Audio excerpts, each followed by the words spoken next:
Vamos a ir leyendo cortos pedazos de la palabra y luego vamos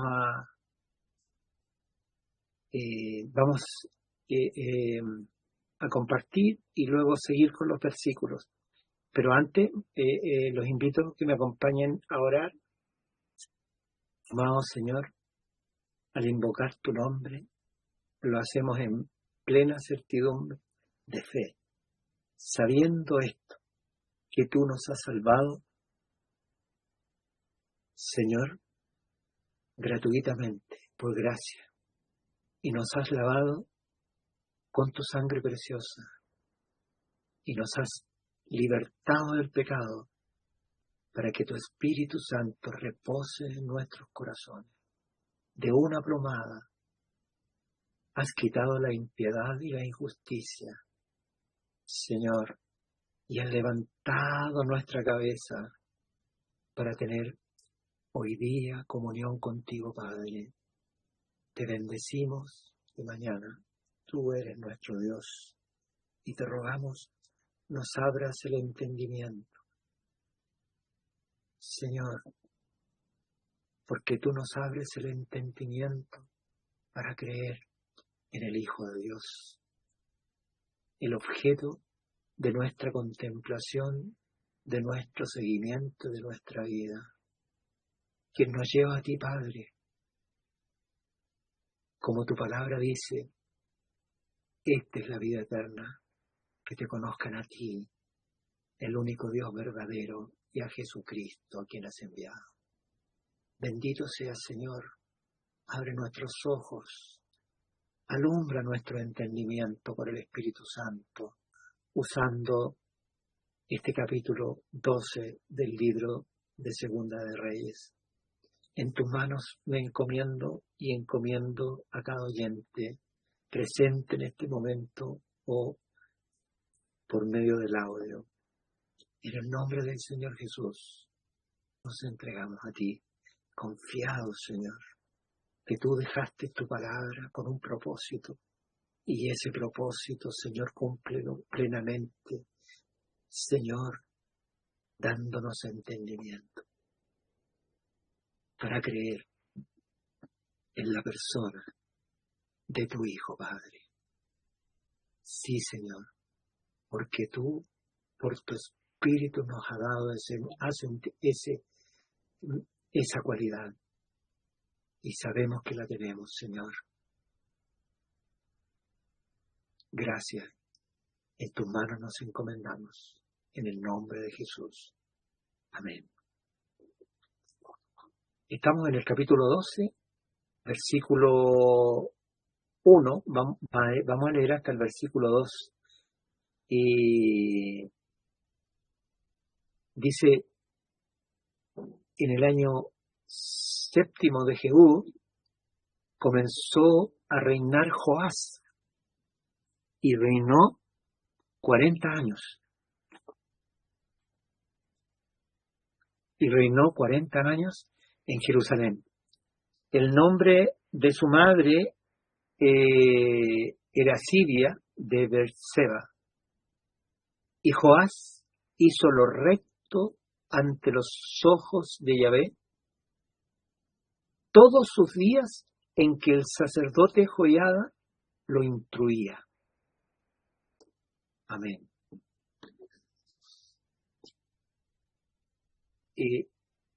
Como habíamos dicho anteriormente, los años para situarnos en el tiempo lo dan el tiempo del reinado de uno u otro rey. 7 años llevaba Jehú como rey de Israel con sede en Samaria, cuando Joás empezó su reinado, ¿no? Y al recordarnos del capítulo anterior, nosotros vemos cómo este Joás de 7 años empezó a reinar, salvado de su abuela paterna, quien había matado a todos los descendientes del rey, y para ella quedarse con el poder. Y este niño, recién nacido, fue escondido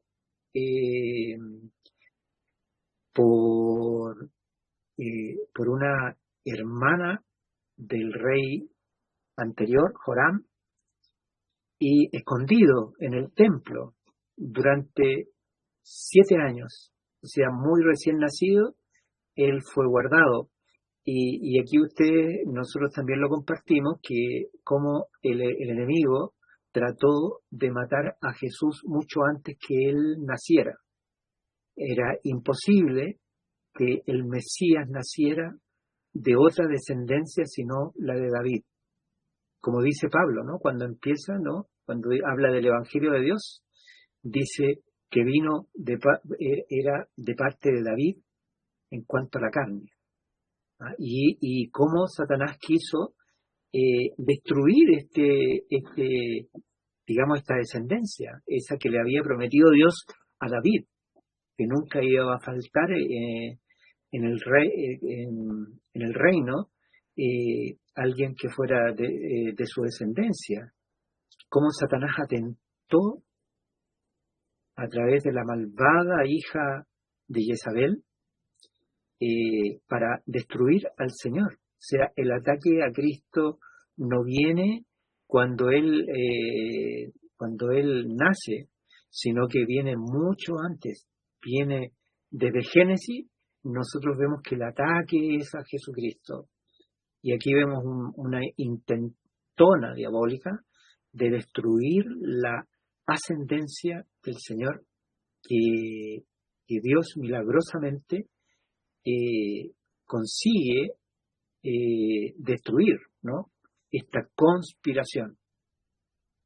Y luego, recuerdan ustedes que a los 7 años, la mujer que reinaba, al escuchar un gran tumulto, salió y era que se estaba proclamando como rey a Joás. Todo esto bajo el amparo del sumo sacerdote llamado Joiada, quien lo había guarecido y quien lo crió y le enseñó. Y él, el versículo 2 deja como una incógnita, ¿no? Dice, y Joás hizo lo recto ante los ojos de Yahvé. Lo que vendría podría ser todos los días de su vida, pero lamentablemente no dice todos los días de su vida, sino que dice todos sus días en que el sacerdote Joiada lo instruía. O sea, el rey Joás dice que gobernó 40 años y reinó 40 años en Jerusalén y hizo lo recto ante los ojos de Dios, pero hasta un punto, hasta un momento en su vida. ¿Qué pasó con el sumo sacerdote? El sumo sacerdote murió de 130 años, hermano. Y como murió de 130 años, él lo acompañó en gran parte de su gobierno. Pero muerto Joiada, el sumo sacerdote, lamentablemente Joás no hizo lo bueno, sino que hizo lo malo a los ojos del Señor. Aquí tenemos una pregunta y vamos a leer todo el capítulo y luego vamos a ver, hay un pasaje de la Biblia que nos dice los detalles que Segunda de Reyes capítulo 12 no nos dice. Entonces quédense ustedes pendientes de que aquí hay algo. ¿Qué pasó después que murió el sacerdote Joiada? Que aquí la Biblia, la Escritura, el Espíritu Santo, dice que hubo un cambio. Dice que hizo lo recto hasta un cierto punto. Y de ahí para adelante, al parecer, no lo hizo. ¿Qué hacía Joiada? Lo instruía. ¿En qué lo instruía? En la labor del sumo sacerdote. ¿Recuerdan ustedes cuál era la labor del sacerdote? Nosotros hace unos días dejábamos claro tres oficios que existen en la Escritura, ¿no?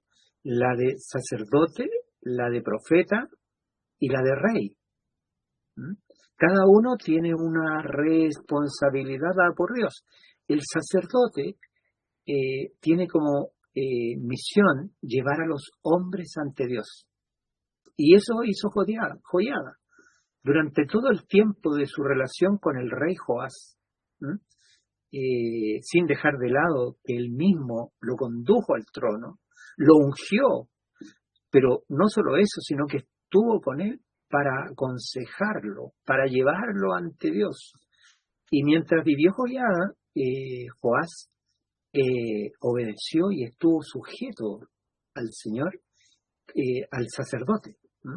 Les recuerdo que el profeta es al revés del sacerdote. El sacerdote lleva a los hombres a Dios y el profeta trae a Dios a los hombres, ¿no? Con la palabra de Dios. Y aquí hay algo interesante. La iglesia tiene estas dos misiones, ¿no? La de sacerdote y rey, en virtud de aquel que seguimos. Nosotros seguimos a Jesucristo. Y él tiene tres misiones, o sea, él hizo tres misiones.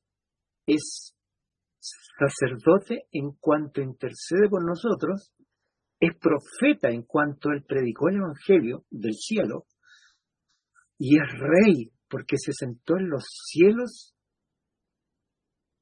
y el cielo declara que él es rey de reyes y señor de señores. Ahora, nosotros también somos profetas. ¿Cuándo la iglesia es profeta? Está llamada a ser profeta. Cuando el Señor le dice, id y predicad el Evangelio a toda criatura. El Evangelio no es de la tierra. El Señor Jesús trajo el Evangelio del cielo. No es un invento humano, no es la filosofía, ¿me entiende? No es voy a decretar, como hoy día está de moda, ¿no? O otro tipo de estupideces de los hombres. No es el Evangelio. Hermano, el Evangelio fue del cielo y Jesús como profeta lo proclamó. Y la iglesia, cuando predica el Evangelio, cuando obedece la voz del Señor que dice, id y predicad el Evangelio, algunos dice a toda, cuando dice toda, es toda, a toda criatura. El que creyere y fuere bautizado será salvo, mas el que no creyere ya es condenado, ya que la condenación del hombre, hermano, no se produjo a través de la historia, sino que se produjo un momento en la historia que relata el libro de Génesis, y fue ese día cuando Adán comió del árbol y su mujer. Ese día la muerte entró, o sea, esa es la condenación. ¿Te fijas? La condenación es la muerte. O sea, y la muerte tiene varios estentores. El primer estentor, hermano, es la muerte, la separación de Dios. Luego viene para el hombre la separación del cuerpo. Y luego viene la muerte eterna. Diferentes tipos de muerte. Cuando el Espíritu Santo en el Evangelio dice, el que no creyere ya está condenado, es porque Adán recibió la condena. Y toda la descendencia, cuando una persona no cree en el Señor Jesucristo, entonces esa persona está bajo la condenación de Adán. O sea, es algo pasado, no es algo que viene ahora, sino que el Evangelio es como esas puertas en los cines. No sé si ustedes han visto en los cines antiguos. Yo anduve en los cines antiguos, no sé por qué, y entonces uno había con letras rojas. Sé que ustedes son más jóvenes que yo, entonces no se acuerdan, pero yo les voy a contar que decía escape, ¿cierto? Y con letras rojas, lo único que había encendido en el cine, además de la pantalla, era esas letras rojas. Donde el Evangelio es eso, hermanos, que saca al hombre de la condenación por la fe en Jesucristo. O sea, el llamado es a huir de la ira venidera.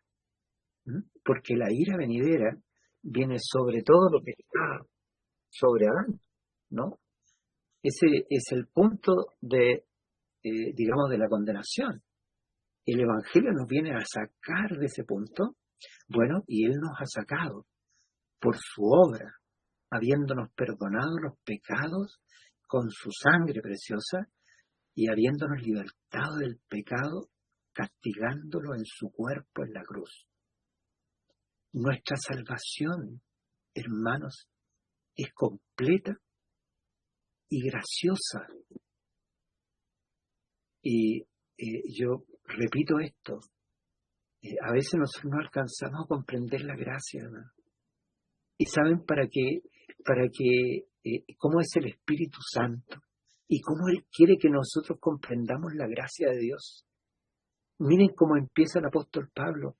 El apóstol Pablo no empieza diciendo que Jesús murió en la cruz y derramó su sangre, ni tampoco empieza diciendo que su cuerpo fue martirizado, castigando Dios el pecado en el cuerpo de Cristo, sino que Él empieza diciendo cuál es la posición de Él respecto a la humanidad. O sea, lo primero que muestra el Espíritu Santo es la condición totalmente caída del hombre e incapaz de hacer nada por su salvación, incapaz de salvarse a sí mismo e incapaz de volver a la condición anterior. No puede. O sea, es completamente objeto del juicio de Dios. No sé si me entienden. O sea, Dios podría haber descargado sobre Adán y después de su descendencia un juicio de haberlos borrado de la historia del universo.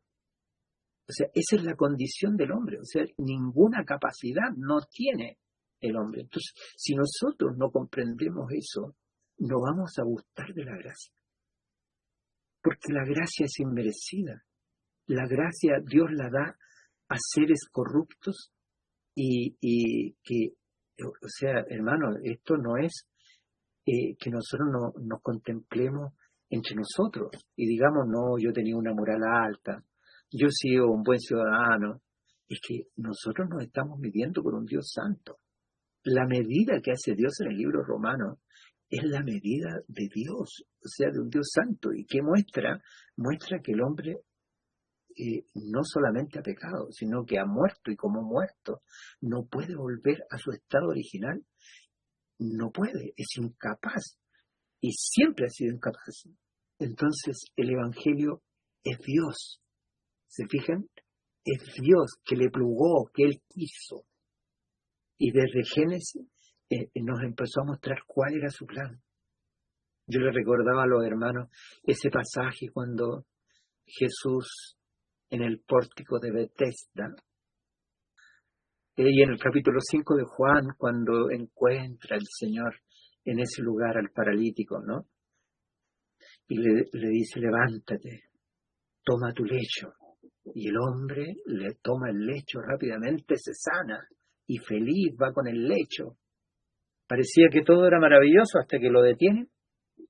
¿Ah? Es como la policía de Irán, y cuando la mujer tiene el velo un poquito echado para atrás, la paran allí, lo pararon al paralítico y le dijeron, no te es lícito llevar, este es día sábado, no puedes llevar esto sobre tu hombro, la cama. Y el hombre le dijo, pero el hombre que me sanó me dijo, toma tu lecho y anda. Y bueno, ¿y quién es el hombre que te dijo eso? Es que, ¿saben qué? Me sanó.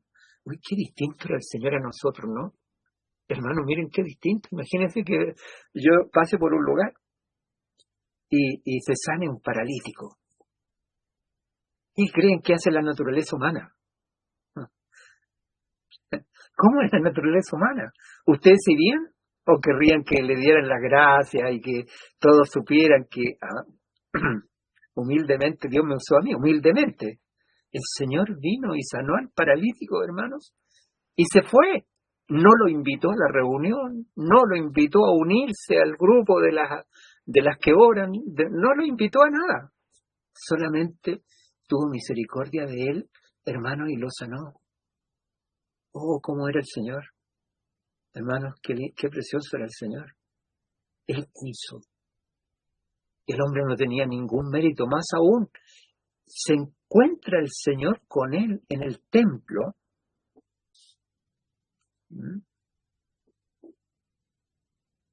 Se encuentra Jesús con el hombre que había sido sanado en el templo y le habla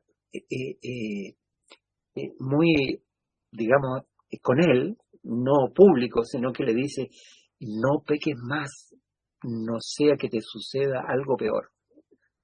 Qué consejo maravilloso, pero no sé cómo lo habrá tomado el paralítico, que alguien te diga, ¿no? ¿Qué te pasaría si alguien en la calle dice, no peques más? Y no a cualquiera le parece bien, ¿no? Yo creo que al hombre le pareció muy mal. Y lo que hizo fue acusarlo, fue decir, oh, y ahí me encontré con el que me había sanado. ¿Quién fue? Jesús. Y así corren las acusaciones, hermano. Los que acusan a los siervos del Señor.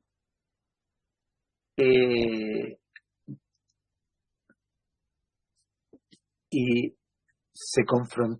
lo confrontaron al Señor porque había sanado a este hombre en el día de reposo. La religiosidad de pronto es tan fuerte que no nos impide ver el bien de las personas. Cómo Dios había sanado a ese hombre. Era para que todos estuvieran saltando, agradecidos, que ese hombre que estuvo 38 años paralítico, pero no, al religioso le parece que no guardó el sábado, que eso es lo más importante. El Señor les dijo, el sábado es por causa del hombre, y no el hombre por causa del sábado. Y entonces Jesús dijo algo, hermanos, que tiene que haber escandalizado, y es terrible lo que les dijo. Él dijo, mi Padre trabaja y yo trabajo. Miren, mi Padre trabaja y yo trabajo. ¿Qué quiere decir eso? Hermano, quiere decir que Dios nunca guardó el sábado. ¿Y por qué no guardó el sábado, hermano?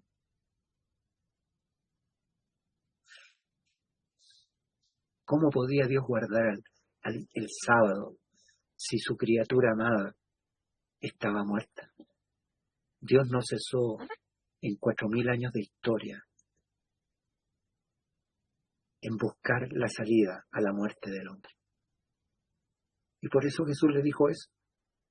Mi Padre trabaja y yo trabajo. ¿A qué vino Jesús a la tierra? A trabajar. ¿Para qué trabajar?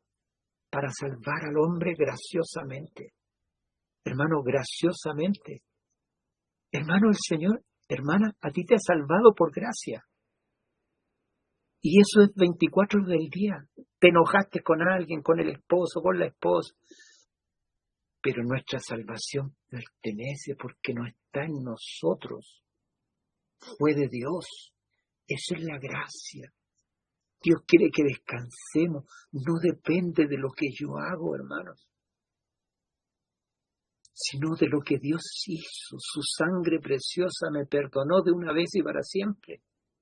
Y su cuerpo en la cruz me libertó del pecado. Y fíjense que la acusación que Dios hace al hombre es de impiedad e injusticia. La palabra impiedad significa sin Dios. Y la palabra injusticia, que es fruto de la impiedad, es pecados. La palabra impiedad es un sinónimo de la palabra pecado, sin ese. El pecado es sin Dios. Una persona sin Dios no puede no pecar. Por ejemplo, cuando le dice a la mujer adúltera, no peques más. La única manera que esa mujer no pecara más es que se adhiriera a Jesús, no a la salvación. El hombre, Adán pecó y sus hijos nacieron muertos. No pudieron dejar de pecar porque la vida había salido de ellos. Hermano, el día que Adán pecó pasó una tragedia porque el hombre fue creado para vida eterna. El hombre tenía vida eterna, tenía Jesús en su vida, porque la vida eterna es una persona. Hermano, la vida eterna es Jesucristo. Entonces, cuando la gracia vino a tu vida y tú has creído en el Señor, tú tienes vida eterna. La vida eterna no es algo del futuro, sino es algo del presente. Nosotros tenemos la vida eterna porque tenemos a Jesús. Entonces, cuando el hombre perdió esa cualidad, murió y fue capaz de todo, ¿no?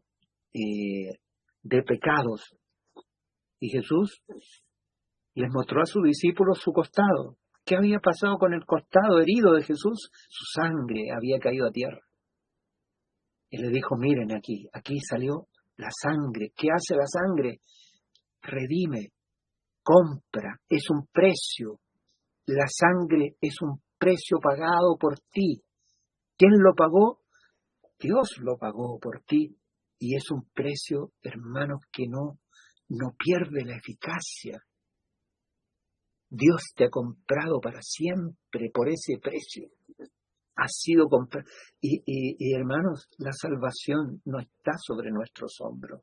La gracia consiste en creerlo y en proclamarlo. Yo les contaba a los hermanos en el sur que la iglesia tiene un arma que es maravillosa, porque el Señor nos dice que tenemos una espada, ¿no? Que es la palabra de Dios, y que es a nuestro favor. Dice que empuñemos esa espada, que es la verdad de Dios, para poder combatir contra la mentira del enemigo. Pero también hay otra arma, hermanos, que es un arma para pegarle en las costillas al diablo.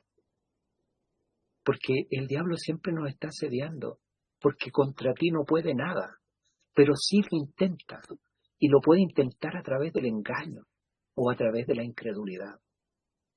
Y hermanos queridos, miren, esta arma es la lanza. La lanza, tú también la puedes tirar, pero sobre todo tú puedes hacer esto, el lanzazo. ¿Y qué es la lanza en la vida de un creyente? La proclamación de tu fe. Nosotros a veces nos escondemos detrás de los cánticos maravillosos que canta la iglesia, y a veces los cantamos sin entendimiento y sin fe en lo que dicen. Y a veces nos escondemos detrás de esos cánticos para no proclamar lo que nosotros somos a causa de Cristo. Nuestros pecados han sido perdonados de una vez y para siempre. Han sido perdonados, hermano, nuestros pecados. Y eso no es porque lo sentiste o porque mañana no siento, que es algo que hizo el Señor con su sangre. Esa sangre potente, poderosa. Hermanos, quien la valora más en toda su dimensión es el Padre. El Señor Jesús entró al cielo con su sangre, con su propia sangre, y la sangre de Cristo le dio en una entrada triunfal y gloriosa, no para que caminara en el Santísimo, sino para que se sentara en el trono de Dios, ¿no? Esa sangre que Jesús presentó cuando él entró en el cielo es la misma sangre con la cual tú entras al cielo para adorar a tu Dios. Pero cuando nosotros vemos los méritos, queremos encontrar cosas, no, yo ahora me salvé, entonces yo ahora soy mejor. Hermano, tú no eres mejor. El Señor llega a tu vida, trata con tu vida, empieza a formar a su Hijo en ti, el Espíritu Santo te da luz, pero tu salvación siempre es por Cristo. Y qué maravilloso es confiar en la gracia, saber que no tuvimos nada que ver en eso y yo recibo en forma completamente incondicional esa salvación, que es todos los días, que es cuando me siento bien y cuando me siento mal, que es cuando me enojo con alguien o no me enojo, es cuando estoy con los hermanos o cuando no estoy con los hermanos. Soy salvo, soy salvo. Y lo puedo proclamar, soy salvo por la sangre de Jesús, no porque yo hice un mérito. Soy salvo a pesar de mí, porque siempre fue a pesar de mí. Dios no miró mi currículum. Dios no dijo, hoy que estoy decepcionado. Me has decepcionado, Jorge. Oh, hermanos, yo les quiero decir que no. Yo nunca he decepcionado a Dios. ¿Sabe por qué? Porque Él me conoce. Me conoció de siempre. ¿Cómo se va a decepcionar si Él me conoció? El que no se conocía era yo. Y como yo no me conocía, entonces muchas veces me extrañaba de otros. Oh, ¿y cómo este puede hacer esto? ¿Cómo? Oh, ¿me entiende? Porque no me conocía. Pero Dios me conocía. Sabía que en mí no había nada bueno. Sabía que me podía esconder detrás de mis justicias propias y podía decir, mira, ese hizo eso, yo nunca habría hecho eso. Hermano, fariseo, es fariseísmo. Hermanos, pensando que la carne hay algo bueno, ¿no? Yo habría respondido de otra manera. No, hermano. A lo mejor el responder de la otra manera también era fruto del ego y de no tener al Señor. ¿Mm? Entonces, esta salvación es gratis, gratuita, es gracia. Nuestra salvación le pertenece a nuestro Dios, nunca nos pertenece a nosotros. No es que vino Jesucristo, te dijo que ahora eres, pero ahora hace el empeño para... entonces, pareciera que esa es la religión que se sigue normalmente en el mundo evangélico. Hermanos, no somos salvos. Y la gracia hay que disfrutarla. Hermanos, la gracia se disfruta. Y se le aguijonea al diablo diciéndole esto, porque el diablo, hermano, te acusa. Y las acusaciones del diablo son medias verdades. Claro, porque el diablo es de medias verdades. El día que comas de este árbol serás como Dios. Mira, media verdad, porque era cierto. Hermanos, pero era un Dios con D minúscula. Un Dios que estaba condenado. Satanás estaba condenado. Y todo lo que está detrás del diablo está condenado. Hermanos queridos, somos salvos por la sangre preciosa de Jesús. Tenemos que soltar el yugo de pensar que algo mío, algo nuestro podría cambiar eso. Yo sostuve la salvación sobre mis hombros. ¿Y saben cómo es sostener la salvación sobre los hombros? Era como que de pronto oraba y buscaba a Dios y sentía que, oh, qué digno soy de estar con Dios. Qué afortunado es Dios que esté conmigo. ¿Ah? Y la otra cara reversa era cuando sentía que estaba lejos. Y entonces sentía como que Dios tomaba la goma ¡puf!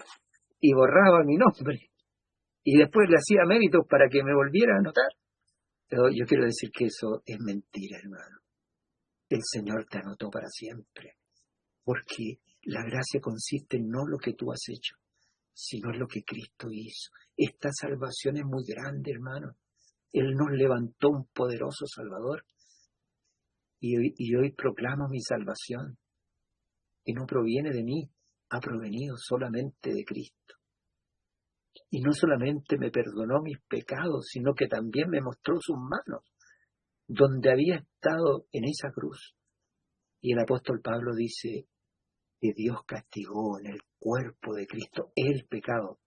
Y el pecado es la impiedad, o sea, sin Dios. La palabra pecado sin ese significa sin Dios.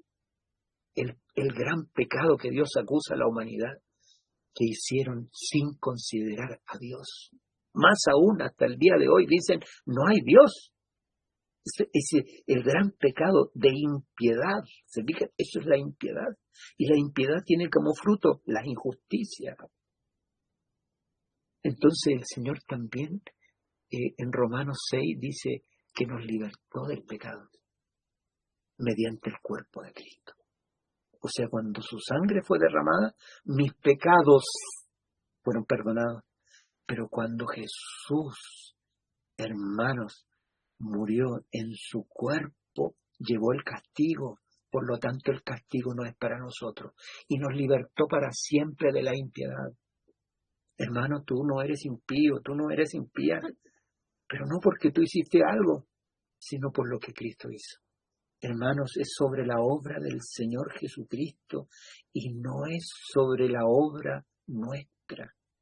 Y entonces tú dirás, el apóstol Pablo dice, algunos nos calumnian, diciendo que nosotros predicamos males para que nos vengan bienes. Dice, y agrega algo, cuya condenación es justa. ¿Y en qué consiste esto que le hablaban a Pablo? Pablo enseñaba el Evangelio de la gracia de Dios, de la completa incapacidad humana para agradar a Dios,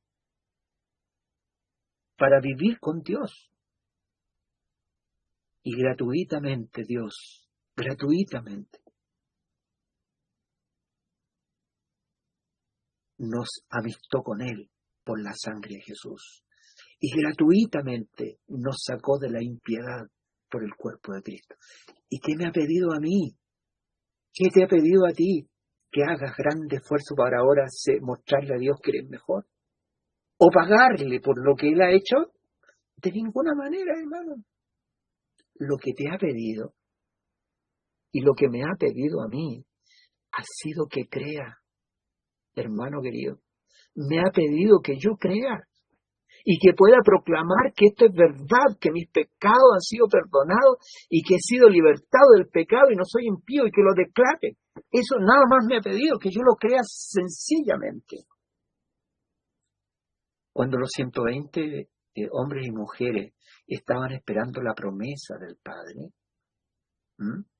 miren, la promesa del Padre. En el libro de los Hechos dice que le dijo, quédense en Jerusalén hasta que venga sobre vosotros la promesa del Padre. Hermano, yo por mucho tiempo no sabía lo que era la promesa del Padre. Y buscaba en los evangelios la promesa del Padre. Y quiero decirles sinceramente que no encontraba dónde estaba. ¿Qué es eso de la promesa del Padre? Pero cuando yo leí mi Biblia y quiero leerla, no la quiero recitar de memoria o parafrasear, sino que la quiero leer. Miren lo que dice, ¿no es cierto?, aquí en el libro en el libro de Romanos, capítulo 1. Miren, voy a leer desde el versículo 1:1. Dice, Pablo, esclavo de Cristo Jesús, llamado a ser un apóstol apartado para el Evangelio de Dios, el cual se prometió. Mira el versículo 2 dice, el cual se prometió. Aquí está, mira, aquí está la promesa. El cual se prometió. Entonces, dígame el versículo, dígame, ¿dónde está esto que prometió? Dice, el cual se prometió de antemano por medio de sus profetas en las sagradas escrituras. Entonces, dígame, ¿dónde se prometió? Se prometió en todos los libros del Antiguo Testamento. ¿Y cuál era esa promesa? Hermano, el Mesías. Dios habiendo hablado muchas veces y de muchas maneras. Todas esas veces que habló Dios y todas las maneras que usó, estaba diciendo que un día el Mesías vendría al mundo, redimiría al hombre, lo levantaría a su posición original y luego derramaría el Espíritu Santo sobre ellos, queriendo decir que nuevamente el Señor Jesús vendría a habitar al corazón del ser humano, al corazón del hombre, desde donde había salido por la malignidad de Satanás. Hermanos, y el pecado de Adán y la luz salió de ellos. Pero cuando llegó el día de Pentecostés, habían 120 personas, hermanos amados, eran 120 personas como yo. Imagínense cómo eran. Como la Paolita o la hermana Toto. ¿Para qué digo más? Eran tal como nosotros, hermanos, con las luchas, pero saben, habían creído. Jesús les había mostrado sus manos y le había mostrado su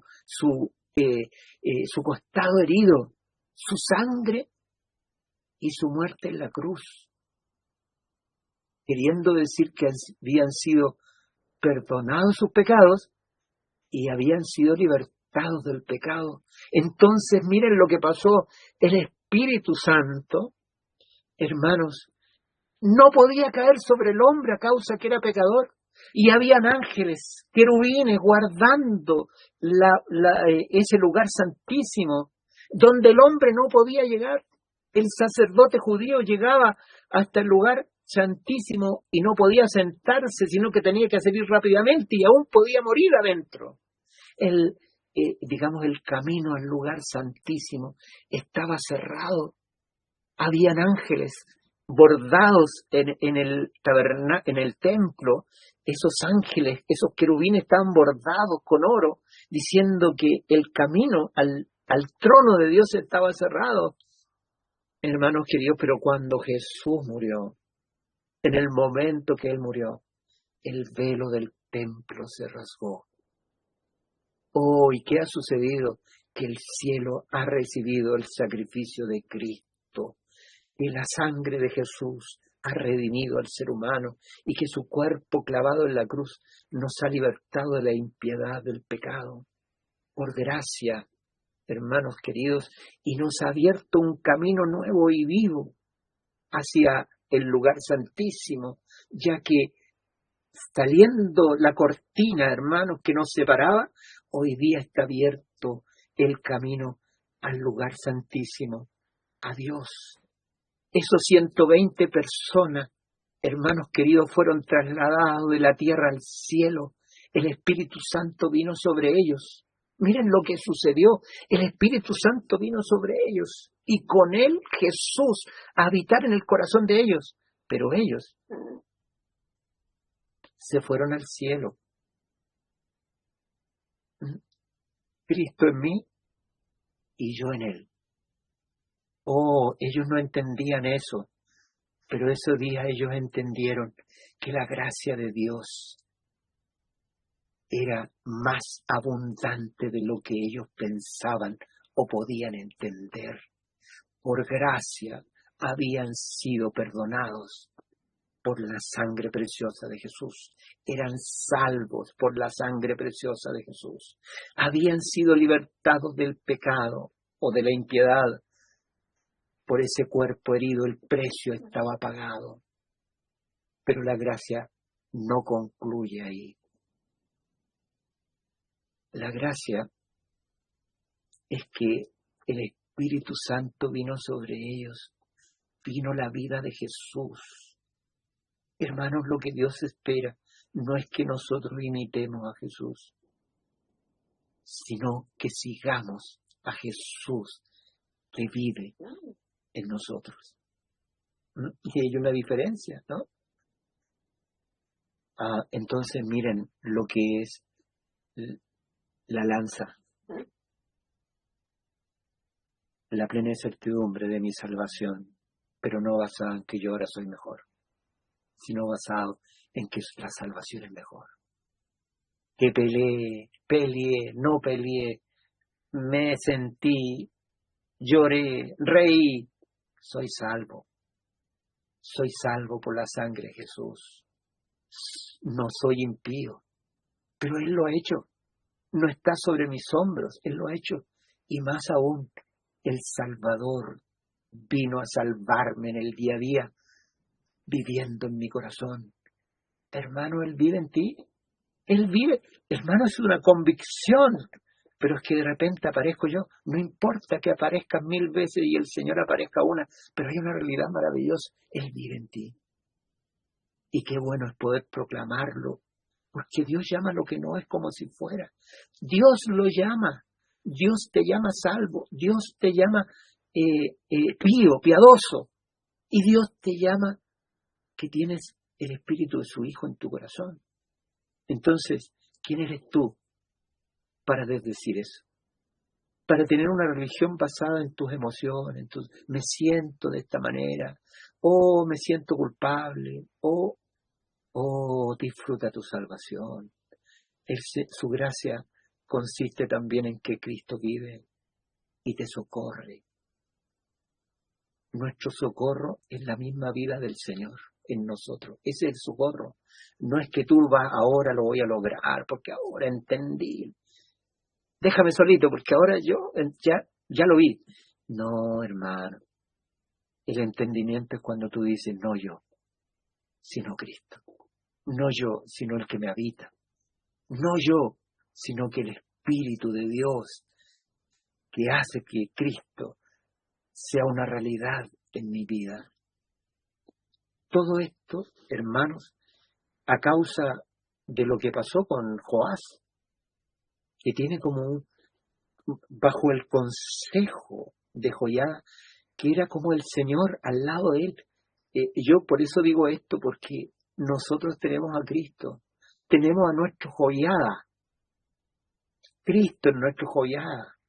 Nosotros nos apartamos de la realidad de un Cristo vivo en nosotros y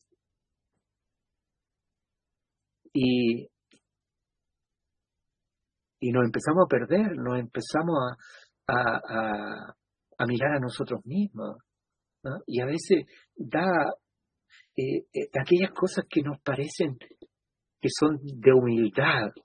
Por ejemplo, escuchar a un hermano decir, sí, yo soy pobre, estoy aquí, que les voy a hablar, pero yo soy ignorante, yo no sé nada, y he tenido una vida de esta manera, entonces, pero yo estoy aquí. Hermano, eso es incredulidad absoluta. ¿Mm? Hoy día, ¿no es cierto?, estoy aquí, no estaba preparado, pero me siento lejos de Dios, pero bueno, aquí estoy. Incredulidad, incredulidad. Miren lo que dice la Biblia, diga el débil, fuerte soy. Son los versículos bíblicos preferidos de una religión evangélica basada en la carne, creyendo que el hombre puede decir, diga el débil, fuerte soy, entonces te dicen ya, ahora di que eres fuerte. Es humanismo, hermano, pero miren lo que significa esta palabra, diga el débil, fuerte soy. ¿Por qué? Porque soy salvo.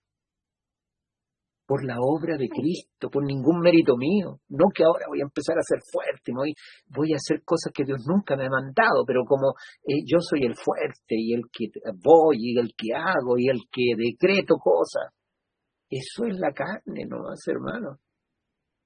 Pero nuestra fortaleza proviene de creer en lo que somos por causa de Cristo, en creer que Cristo habita en nuestro corazón y considerarlo. O sea, considerar lo que Él es realmente en nuestra vida. Tenemos la vida eterna, tenemos a Jesús. A veces yo decía, nos escondemos detrás de los cánticos, bonitos cánticos, los cantamos. Pero qué distinto es cuando lo creemos y no solamente los cantamos con entendimiento, sino que también podemos proclamar lo que somos en el Evangelio. Soy salvo por gracia. No he hecho nada. Y Él me salvó. Dios, grande es tu amor, dice un cántico. Tu gran amor por mí es divino y santo, amplio cual es el mar, alto más que los cielos, es tu amor por mí. Hermano, el Señor no le ha bajado el amorómetro contigo, ni conmigo. Él nos sigue amando, porque la base de su amor no es que tú le respondiste, sino que Él te amó y te sigue amando. Te salvó por gracia. Y ahora quiere decir que nosotros ahora vivimos como queremos. No, porque lo que hemos muerto al pecado. Porque cuando, hermanos, mire, la impiedad significa muertos para Dios. Pero la unión con Cristo, ¿sabes lo que significa? Muerto a la impiedad. Porque si tú estás con Dios, estás muerto al pecado. Pero vivo para Dios en Cristo Jesús. Estoy hablando de la gracia de Dios. De esto no nos podemos separar. Los conceptos cristianos a veces necesitan ser renovados, pero nuestra salvación le pertenece a nuestro Dios. Nuestra piedad le pertenece a nuestro Dios. Y su vida en nosotros es parte de la gracia de Dios. Entonces, ¿cómo viene la verdad? Porque usted dirá, ¿cuándo el hermano va a decir que ya está viviendo, está viviendo como cristiano? O está haciendo obras, ¿no? Las obras las hace Cristo en nosotros. Cuando en Apocalipsis dice que cada uno será juzgado por sus obras, no está diciendo que por las obras buenas que tú hiciste o malas, sino está diciendo que las únicas obras que serán consideradas ese día son las obras de Cristo en ti. Miren, es aquella en que tú y Cristo han andado juntos. No es que a ti se te ocurrió, mira, yo soy tan bueno. Fui a dar una ofrenda a las carmelitas descalzas para que se pongan zapatos, ¿no? Esas obras no cuentan, sino que las que cuentan son estas que con el Señor en mi corazón.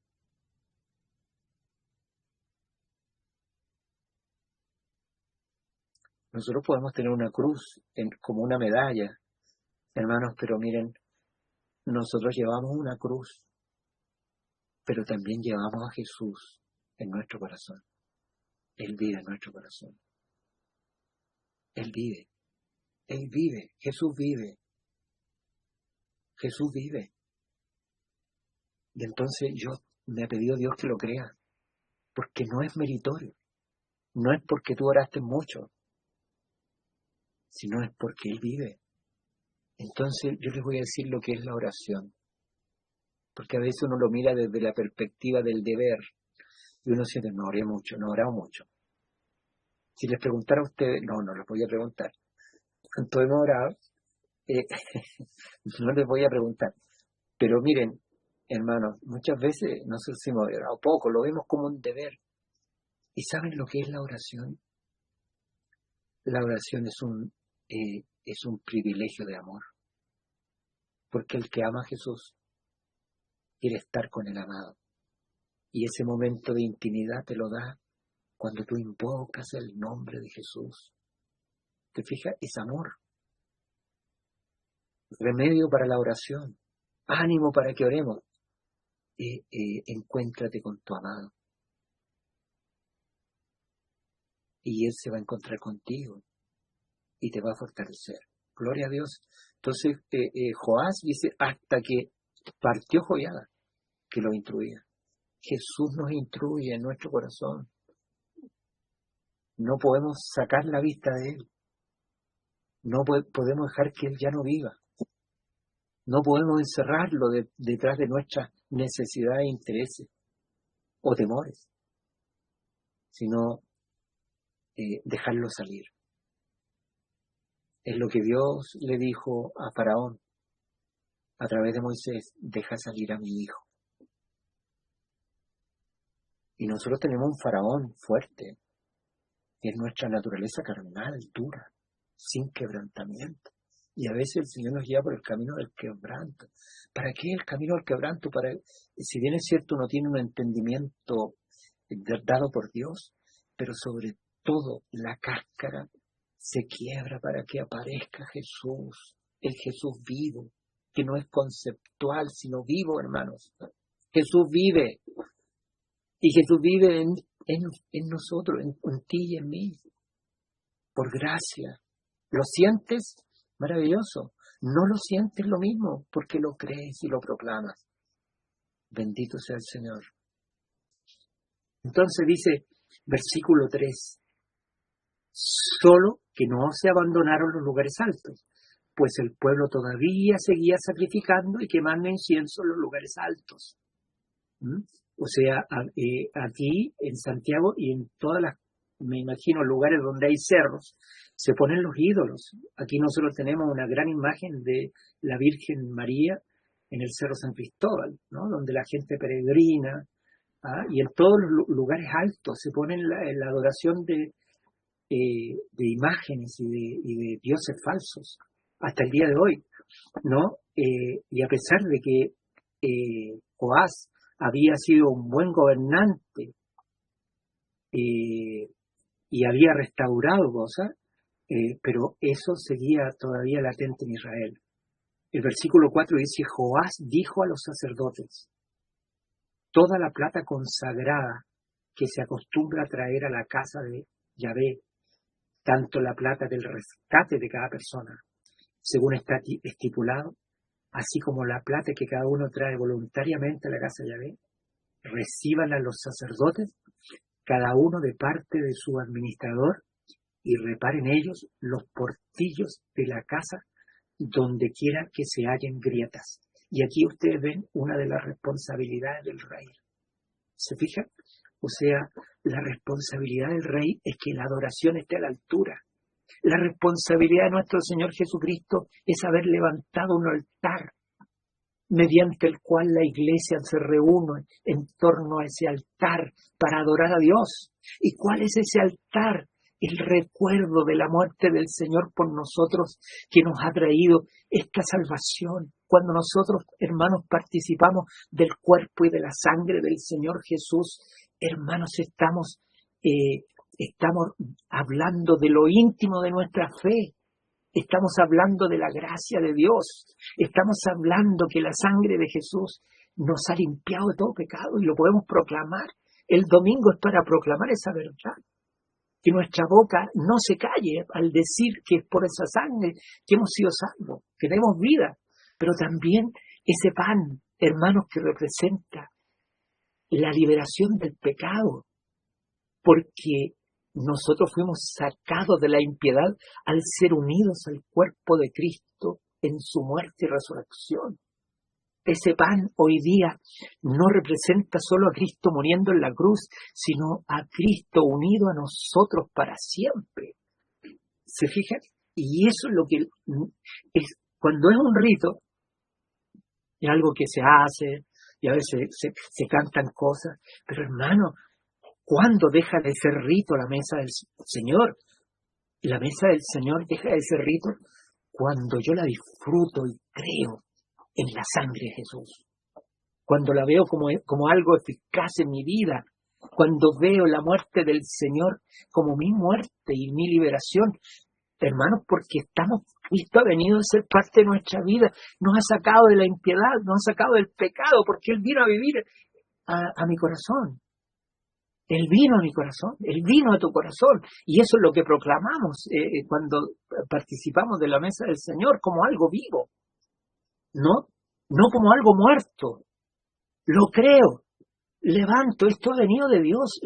El Evangelio no proviene de una filosofía humana. No provino que Jesús fue al oriente a aprender de los sabios de este mundo. No proviene de lo bueno que era el Señor, sino que Jesús venía desde el cielo. El Evangelio viene, hermana, desde el cielo. El Evangelio celestial viene del cielo. Y es para que yo lo reciba, hermanos, para que yo reciba esto y sepa y lo declare. Soy salvo por la sangre de Jesús. Para que también declare que ya no soy impío, porque estoy amasado en un solo pan con Cristo. Hermanos, Cristo vive en mi vida y yo lo proclamo el día de la mesa del Señor. Pero además, el que está sirviendo el pan, el que está sirviendo el vino, es el mismo Señor. O sea, ha resucitado, vive, está en medio de la congregación, porque no es solamente que el Hijo de Dios vino a vivir a mi corazón, hermanos, sino que vino a morar en medio de los que creen. Entonces, cuando tú te vas sola a tu casa solo, después de haber estado reunido con los santos, tú vas con el Señor. ¿Lo sientes? Amén. ¿No lo sientes? Es lo mismo. Porque Dios no se puede decir así de firme en su palabra. Yo lo creo. Camino por la fe. Hermanos amados, caminamos por la fe. Y Él está vivo en medio de la congregación. Cuando nosotros estamos reunidos, Jesús está en medio. Y eso es lo que le da solemnidad a nuestra reunión. No es nosotros tratando de crear la solemnidad, ¿no? No nosotros poniendo normas para que la cosa sea más espiritual, sino la espiritualidad proviene de la conciencia de fe de la iglesia, que estamos adorando a un Señor que está presente en medio nuestro y que se está moviendo y que el Espíritu Santo lo está mostrando, porque cuando la iglesia se reúne, el Espíritu Santo tiene una labor, hermano, en medio de la congregación, es mostrar a Cristo. La iglesia tiene que tener puestos los ojos en Jesús. ¿Qué es lo que lo hace? ¿Qué nos conduce a eso? El Espíritu Santo. Y cuando el Espíritu Santo nos conduce al Hijo y lo empezamos a adorar, y la iglesia, hermano, en la adoración se eleva porque el Padre también está presente en la reunión. Hermanos, desde el cielo, donde está su Hijo, está el Padre, y el Hijo nos lleva al Padre, y cuando adoramos al Hijo, también vemos vemos a Dios, al Padre. Gloria a Dios. Hermanos, el que adora al Hijo, también adora al Padre. Bendito es el Señor. Y esta es la labor del Rey. Restaurar la adoración, restaurar la verdad, restaurar la vida. ¿No? Está a cargo de todo eso. Y para eso, Él tiene siervos. Para eso son los dones en la iglesia. Hermanos, cuando uno no ve la fe, no ve la gracia, uno dice, no, qué bueno que está el hermano que predica, qué bueno que está este otro que pastorea. Hermano, la iglesia es un cuerpo. Quiere decir que todos tenemos que sacarnos los guantes y vamos a trabajar, porque Dios nos ha dado dones a todos. Y entonces cuando Cristo está, no te permite estar de vago o de vaga. Hermano, porque el Señor quiere seguir amando. El Señor, cuando está en un lugar, quiere amar. El hombre pone condiciones. El hombre dice, no, pero no, ustedes no conocen a tal o cual, para no iba a decir algún nombre de usted, pero no, después puede ser complicado, pero dice, no, tú no lo conoces. El hombre es condicional. El hombre no perdona nunca, no olvida nunca. En cambio, Dios perdona, olvida, ama, te ama a pesar de ti, a pesar de mí, me ama. Su amor no puede menguar. En 50 años que sirvo al Señor, su amor no ha menguado, y he pasado por muchas, por alturas y por bajuras, pero nunca me ha dejado de amar, y su amor no puede menguar. Así que, gloria a Dios, hermanos amados, es lo que el Rey está dedicado. Y aquí dice que el Rey está preocupado por las grietas que hay en la casa de Dios. Esto sucede más o menos en el siglo VIII, o sea, el año 800 y algo antes de Cristo. Quiere decir que el templo ya tenía más de 100 años, o sea, iba para los 200 años. Cuando, por ejemplo, nosotros hemos visto y hemos sido testigos de que los departamentos donde vive la hermana Sandra están siendo restaurados. ¿Y tienen 100 años esos departamentos? Yo creo que no, 40. ¿Me entiendes? Y necesitan ser restaurados. Imagínate, el templo tiene 150 o 200 años. Entonces habían grietas. Y las grietas no eran solamente, hermanos, por el tiempo, sino que había pasado otro fenómeno, que al final los vamos a ver todos esos detalles, como el tiempo de Joás, que sirvió fielmente al Señor hasta que murió Joiada, que había grietas en la casa de Dios, y hay un pasaje de la Biblia, que luego lo vamos a leer, donde aparecen estos detalles que aquí no aparecen. El versículo 6 dice, pero sucedió que en el año 23 del rey Joás, o sea, 23 años en el gobierno, Joás, hay que sumarle 7, o sea, tenía 30 años Joás, los sacerdotes aún no habían reparado los daños de la casa. O sea, Joás, que era el rey, le dijo a sus siervos que estaban bajo sus órdenes, que eran los sacerdotes, que se dedicaran a reparar la casa de Dios, y les dijo que con qué recursos lo iban a hacer. Pero cuando tenía 30 años, en el 23º año de su gobierno, se dio cuenta que no había habido ni un trabajo. Y el rey Joás llamó al sacerdote Joiada y a los sacerdotes y les dijo, o sea, al darse cuenta que no habían cumplido con lo que él les había mandado, o sea, no solamente él va a restaurar la casa, sino que él supervisa que lo que él está haciendo, lo que está diciendo, que se lo encarga a sus siervos, se haga. ¿Ah? Y esto es lo que está haciendo en su posición Joás. Es la posición del Señor Jesús, que siempre está restaurando. Hermano, las cosas en la casa de Dios, que en la iglesia, a veces se deterioran en el tiempo y el Señor levanta sus instrumentos y a veces cuando no se cumple vuelve a levantar instrumentos. ¿Cuál es el objetivo? Tapar las grietas, ¿no? Las grietas que se producen por la incredulidad, las grietas que se producen por los ataques del enemigo, por las calumnias, etc. Y el rey, versículo 7, llamó al sacerdote Joiada y los sacerdotes y les dijo, ¿por qué no habéis reparado los daños de la casa? Ahora pues no os quedaréis más con la plata de vuestros conocidos, sino que la entregaréis para reparar los daños de la casa. Hermanos, los sacerdotes y levitas eran sostenidos por los diezmos que llegaban, ¿no es cierto?, de todos los israelitas. ¿Ah? Pero habían otros tipos de ofrendas que el rey había dicho, con esto vamos a reparar, y los sacerdotes no lo habían hecho y se habían gastado la plata, o no le habían dado importancia a esa ofrenda, entonces no llegaban los recursos.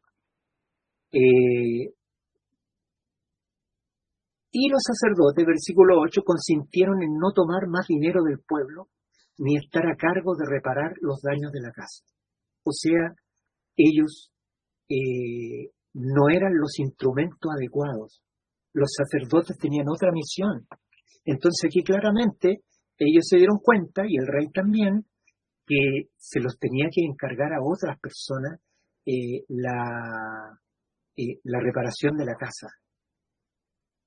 Pero, versículo 9, el sumo sacerdote Joiada, miren lo que hizo Joiada, dice, pero el sumo sacerdote Joiada tomó un cofre, le hizo un agujero en su tapa y lo puso junto al altar, a la derecha, según se entra en la casa de Yahvé, y los sacerdotes que guardaban la puerta depositaban allí toda la plata que era llevada a la casa de Yahvé. Y fue así que cuando veían que había mucha plata en el cofre, el escriba del rey y el sumo sacerdote iban, no solo, y contaban, no era un hombre solo, eran dos, y colocaban en bolsa la plata que se hallaba en la casa de Yahvé. Hermanos, quiero decirles sobre esto. Cuando el Señor Jesús se acercó a las ofrendas, ¿se acuerdan? Y él vio a una mujer dar 2 blancas, ¿se acuerdan? Y dijo, esta es la mujer, esta ha dado más que todos los demás, porque los ricos daban de lo que les sobraba, pero ella dio todo su sustento. Eso nació aquí. Ese lugar de la ofrenda estaba a la derecha del altar, nació aquí. El sacerdote Joiada, que hizo un cofre y le hizo un hoyo, y entonces podían ofrendar. Y el Señor dijo, miren, aquí dice algo muy interesante, porque dice que estaba a la derecha. No lo estoy diciendo en sentido de la política, hermano, no crean, ¿no? Dice,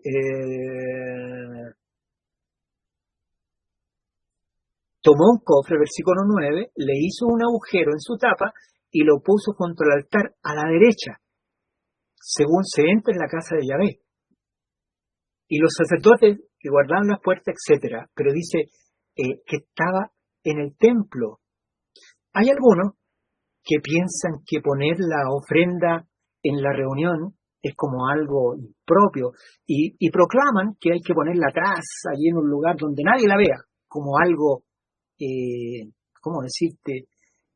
Como algo que fuera impuro. Y aquí el Espíritu Santo nos está diciendo, hermanos, que el lugar de la ofrenda está dentro del servicio de la adoración al Señor. Y el Señor se acordó en una palabra que yo sé que ustedes se van a acordar, que está en el libro de Mateo en el capítulo 6. De ahí lo buscamos en nuestra casa, tarea. Dice, no sepa tu izquierda lo que hace tu derecha. Y se refería a dar. ¿Por qué dijo eso el Señor? No sepa tu izquierda lo que hace tu derecha, porque con la derecha, al lado derecho, como aquí dice, es que se ofrendaba. Y ofrendar significa que tiene que ser algo íntimo con Dios. Y se refiere a este pasaje. Gloria al Señor. Y dice el versículo 11, y entregaban, bueno, dice, el escriba del rey y el sumo sacerdote iban y contaban y colocaban en bolsa la plata que se hallaba en la casa de Yahvé, y entregaban la plata que había contado en las manos de los que estaban encargados de la obra en la casa de Yahvé, quienes pagaban a los carpinteros y constructores que reparaban la casa de Yahvé. Hermanos, los sacerdotes no eran para reparar la casa, ni para dirigir eso. Pero entonces buscaron otros siervos, o sea, para mostrar que en la casa de Dios hay diversas labores, ¿no? Que todos necesitamos, y si Dios pone a alguien parecido a ti en la casa del Señor, es porque se necesita esa persona parecida a ti, no para pegarnos patas por debajo de la mesa, para decir yo soy mejor o peor, no, sino es porque la casa lo necesita, ¿no? Y los recursos empezaron a ser dados, hermanos, los recursos empezaron a ser dados para que se llevara adelante el pago de los albañiles y canteros para la compra de madera y piedra tallada para reparar los deterioros de la casa de Yahvé y por todo lo que se hacía para reparar la casa. Gloria al Señor. La iglesia de Dios, hermanos, también tiene que ser reparada, restaurada. Y entonces tiene que haber corazones que sepan edificar, que sepan distribuir, ¿no? Estaba compartiendo en el sur, me tocó compartir con un hombre que está en una denominación tan decepcionado de su denominación, donde todo es plata, donde todo es dinero, todo es que, y los mismos hermanos lo hayan tan justo, como se trasquila a las personas con engaño, usando la palabra de Dios. Pero y yo le hablaba de la restauración de la casa. La restauración de la casa no es la restauración de la denominación, es la restauración de la iglesia. Y ahí se necesitan los siervos del Señor, las siervas del Señor.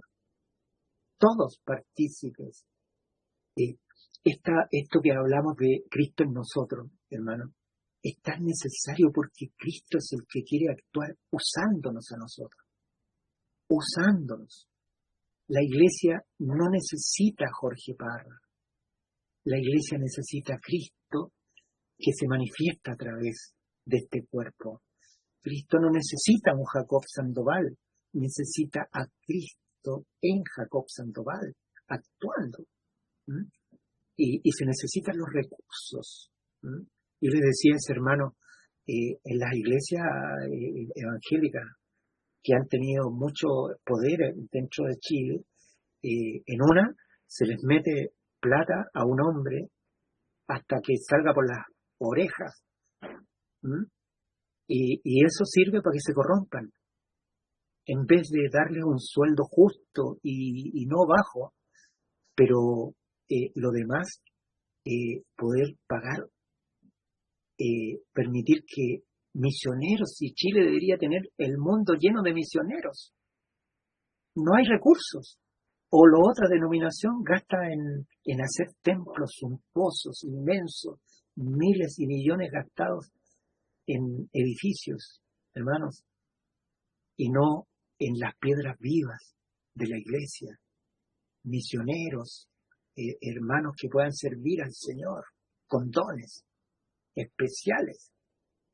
Así es el Señor en la casa, cuando, hermano, el hombre puede actuar de mil maneras en un sistema o en la reunión, pero el Señor Jesús dice una palabra y sana y liberta y hace todo. ¿Se imaginan que toda la iglesia empiece a mostrar a Cristo y a servir? Oh, esa gloria tiene que venir, hermano. Esa es la gloria venidera. La iglesia sirviendo al Señor. Versículo 13, pero de aquella plata que ingresó en la casa de Yahvé, no hicieron para la casa de Yahvé taza de plata, ni despabiladeras, ni tazones, ni trompetas, ni ningún utensilio de oro, ni ningún utensilio de plata, sino que lo entregaban a los que hacían la obra y reparaban con ello la casa de Yahvé. Hermanos amados, aquí hay dos situaciones. La primera, el deterioro de la casa. El deterioro de la casa significa que aquellas verdades como estas que yo le he compartido, hermanos, la obra del Señor, que es gracia, luego la verdad, que es el Señor viviendo a través de nosotros y que es la vida, nuestra unión con el Padre. Cuando esas cosas están deterioradas, necesitan ser restauradas, pero en la casa del Señor también se habían perdido los utensilios. ¿Qué se había perdido? Se habían perdido los siervos que sirven a Dios de parte de Cristo. Se había perdido, hermanos, el saber que cada miembro del cuerpo es un siervo para servir. Que no nos conformemos porque uno sirve, sino tenemos todos que servir. Entonces, en la casa del Señor habían desaparecido la despabiladera, los tazones, las trompetas. No había ningún utensilio de oro. Y aquí solamente se restauró el edificio, pero habían desaparecido los utensilios. Cuando ustedes ven hoy día, hermanos, el pueblo de Dios, uno ve la falta de utensilios de oro. Falta los utensilios de plata. ¿Qué significa que falten los utensilios de plata, de oro, hermanos? Significa que Cristo nos está manifestando en su servicio a través de su pueblo, a través de cada hermano. Y se necesitan volver a hacer esos utensilios. Que los hermanos sean utensilios de oro significa que Cristo se manifiesta a través de tu vida para servir a los hermanos, para servir a la iglesia, para servir no solo a los que entienden, sino a los que no entienden. Servir a aquellos que piensan que son sabios y no lo son, hermanos, y poder orar y dar la vida por ellos. Eso hace falta. Por el momento, la ofrenda solamente servía para reparar el edificio. Además, versículo 15, dice, además, no exigían cuentas a los hombres en cuya mano se entregaba la plata para hacer los trabajos. ¿Y por qué no se les pedía cuentas? Porque pues actuaban honradamente. Era tal el testimonio que tenían. Eso tiene que pasar en la iglesia, hermano. Tiene que ser honradamente. ¿Se dan cuenta? Todo se haga decentemente y en orden. Actuaban honradamente los que tenían que distribuir los dineros, los que tenían que pagar a los albañiles, a los artífices. La plata, versículo 16, de las ofrendas por la culpa y la plata de las ofrendas por el pecado, no eran ingresadas a la casa de Yahvé, pues era para los sacerdotes. Aquí ustedes ven que había un financiamiento a la obra de Dios manifestada por los sacerdotes. ¿Qué tenían que hacer los sacerdotes? Llevar a los hombres a Dios. Cuando decaía el ministerio sacerdotal, el pueblo se desbandaba. O sea, el pueblo era lo que le pasó a Joás. Murió Joiada y no sabemos lo que pasó con Joás, pero aquí nos dice, sirvió hasta que murió Joiada.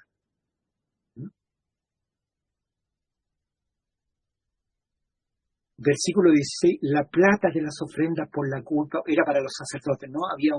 Israel sostenía a sus sacerdotes, ellos eran responsables de sus sacerdotes, y los sacerdotes no tenían que tomar otros oficios, no tenían que ser los constructores, no tenían que tomar a los carpinteros, sino que otros tenían que hacer ese trabajo.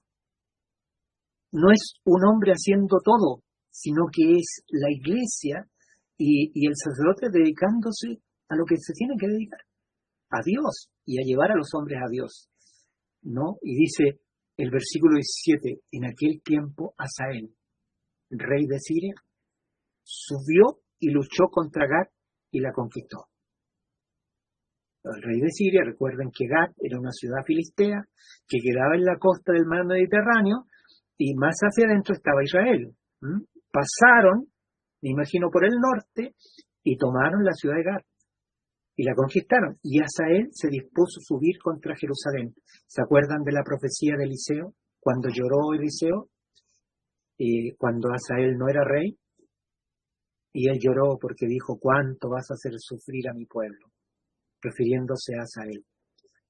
Pero Joás, rey de Judá,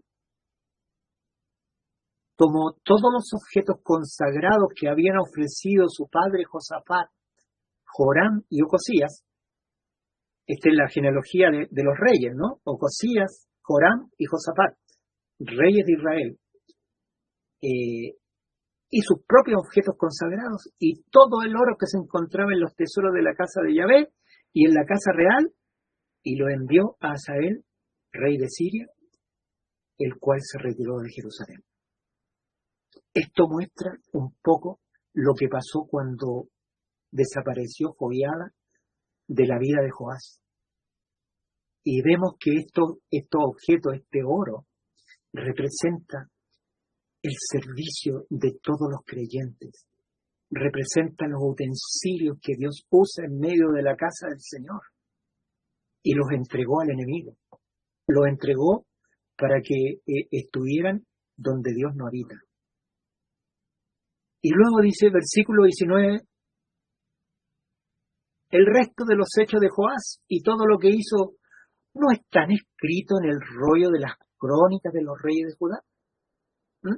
Y esto, hermano, estas crónicas de los reyes de Judá es lo que vamos a leer, porque nos cuenta la historia completa de Joás, y lo vamos a leer solamente, ¿no? Y aquí las preguntas que nos hicimos mientras estábamos leyendo, las vamos a encontrar en lo que dice aquí, en las crónicas de los reyes de Judá, pero vamos a terminar con el versículo 20. Y se levantaron sus esclavos y tramaron una conspiración y mataron a Joás en Bet Milo, en el camino que baja a Sila. Porque sus esclavos Josacar, hijo de Simeat, y Josabad, hijo de Somer, lo hirieron de modo que murió. Y lo sepultaron con sus padres en la ciudad de David, y reinó en su lugar Amasías su hijo. Hermano, qué gloriosa es la subida al trono de Joás. Cómo el sacerdote lo protegió y a los 7 años reinó y cómo se transformó en la alegría de Israel. Hermanos amados, pero miren el fin que tuvo. Lo asesinaron 2 de sus siervos. Lo mataron, murió asesinado. Entonces, esta es otra pregunta. ¿Qué sucedió para que haya pasado esto? ¿Por qué no fue protegido? Pensarán algunos de ustedes. Entonces, miren, quiero leer y que me acompañen a leer Segunda de Crónicas, capítulo 24. Voy a leer, y me voy a tener en algunos, pero así cortamente. Pero miren, todo lo que nos quedó de incógnito en el capítulo 12 de Segunda de Reyes, este capítulo nos termina de contar la historia. Y es triste la historia, porque empieza, es como lo que dice Gálatas, ¿no? Empezaron en el espíritu y van a terminar en la carne. Hermanos, empezar en el Espíritu es empezar en la gracia de Dios. Es la práctica de la gracia de Dios.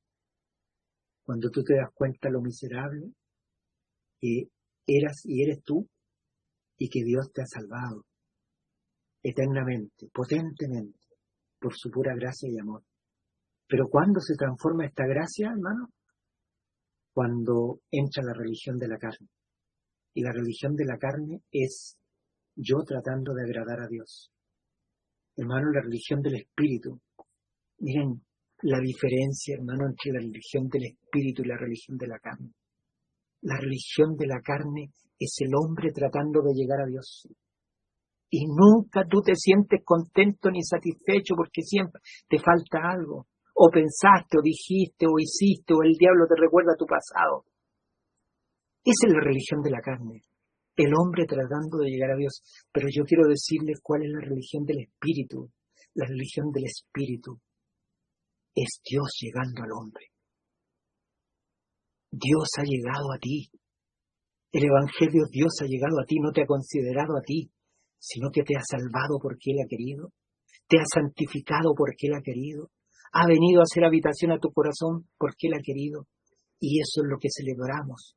No que yo gané, no que ahora yo puedo sostener esto, no, es que Dios vino a mí. Yo estaba compartiendo esta palabra allá en el sur y venía a mi corazón cuando venía viajando del sur a Santiago, un cántico que cantamos hasta saciarnos en algún tiempo, y dice así: Dios ha hablado a su pueblo, aleluya, son tan sabias sus palabras, aleluya. Dios ha hablado a su pueblo, aleluya. Son tan sabias sus palabras, aleluya. Abre tu oído, pueblo santo, abre tu oído a la verdad. Tu corazón ensancha ahora. Dios ha llegado a ti. Dios ha llegado a ti. Eso es el Evangelio. No que tú has llegado a Dios, sino es que Dios ha llegado a ti.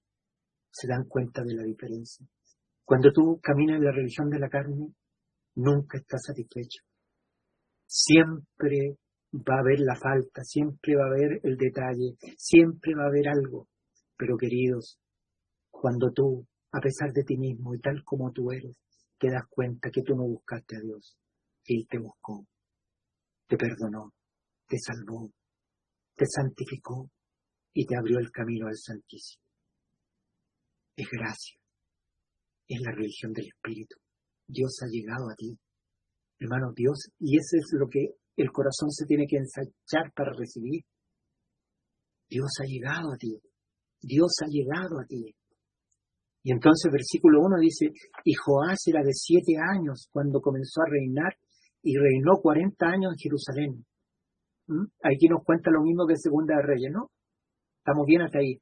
El nombre de su madre, aquí nos dice el nombre de su madre, era Siria de Berseba, o sea, era una judía. Interesante. Y Joás hizo lo recto ante los ojos de Yahvé todos los días del sacerdote Joiada. Lo mismo, información. Pero mire el 3, ya nos da otra información. Dice, y Joiada tomó para él 2 mujeres y engendró hijos e hijas. ¿Quién tomó para él? El sacerdote le buscó mujer y le buscó 2 mujeres. Hermanos, qué bueno eso, cuando el Señor es el que nos da, porque la religión del Espíritu es Dios dándonos. Es Dios haciendo cosas por nosotros, no nosotros haciendo cosas para Dios. Lo otro es un fruto. Versículo 4, aconteció después de esto que Joás se propuso restaurar la casa de Yahvé. Aquí está lo del rey, la responsabilidad del rey, y reunió a los sacerdotes y a los levitas y les dijo, salid por la ciudad de Judá y reunid plata de todo Israel para restaurar la casa de vuestro Dios. anualmente y tratad de apresurar el asunto. Pero los levitas no se dieron prisa. Entonces el rey llamó al sumo sacerdote Joiada y le dijo: ¿por qué no requeriste de los levitas que trajeran de Judá y de Jerusalén el tributo de Moisés, esclavo de Yahvé, y de la asamblea de Israel para la tienda de reunión? Miren, aquí hay varias cosas interesantes.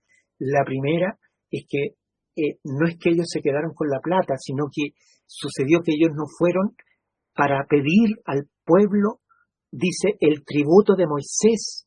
¿Y cuál es el tributo de Moisés?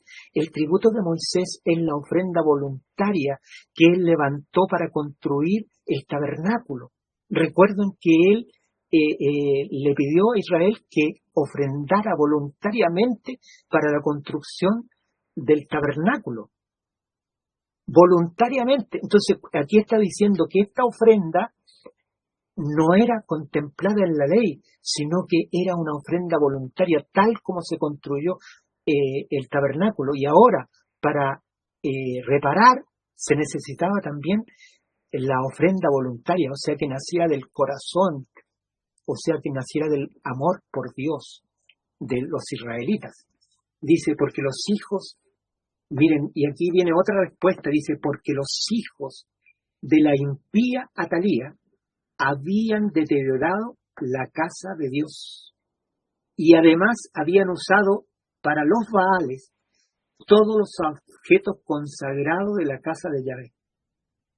Si fijan, aquí está diciendo, las grietas no eran solamente por los años, sino que también era que Atalía y sus hijos habían desposeído la casa del Señor y la habían deteriorado, o sea, habían hecho cosas directas para el edificio, para destruir el edificio, para deteriorarlo, ¿no?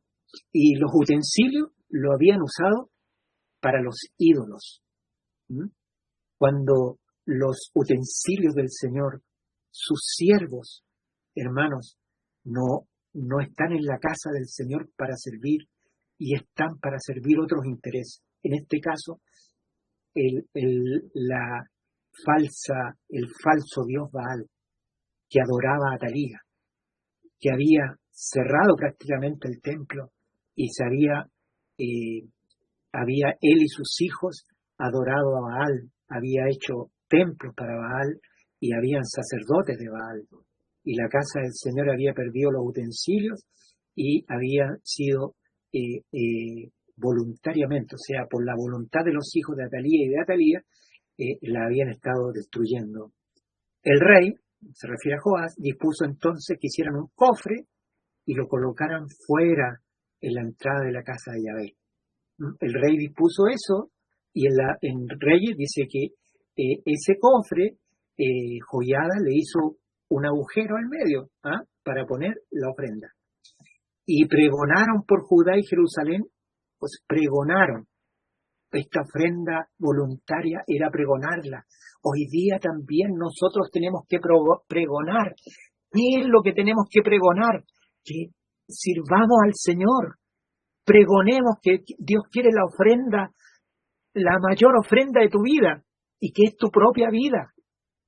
Cuando dice presentad vuestros cuerpos en sacrificio vivo, hermano, está diciendo ofrenda tu vida, porque cuando yo ofrendo tu vida, mi bolsillo es del Señor, mi corazón es del Señor y todo lo que tengo es del Señor.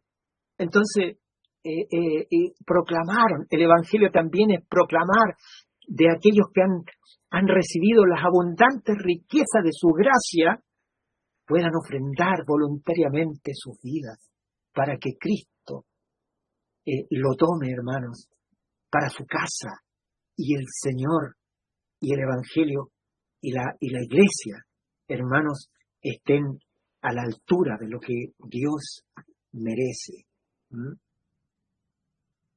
Y sigamos leyendo. Y cuando venía el momento de llevar el cofre a la inspección real por mano de los levitas, si veían que la plata era mucha, entonces el escriba del rey y el secretario del sumo sacerdote vaciaban el cofre y lo volvían a trasladar a su lugar. Hermano, en el rey dice que estaba a la derecha del altar. y que dice que estaba en el lugar de adoración, porque el tabernáculo era el lugar de adoración, el templo era el lugar para adoración, el lugar de la ofrenda estaba dentro. Y aquí está diciendo el celo con lo que se hacía, porque había uno de parte del rey y había uno de parte de los sacerdotes, y ellos contaban el dinero. No era uno solo, eran dos. Y luego dice, y decían, y recogían dinero en abundancia.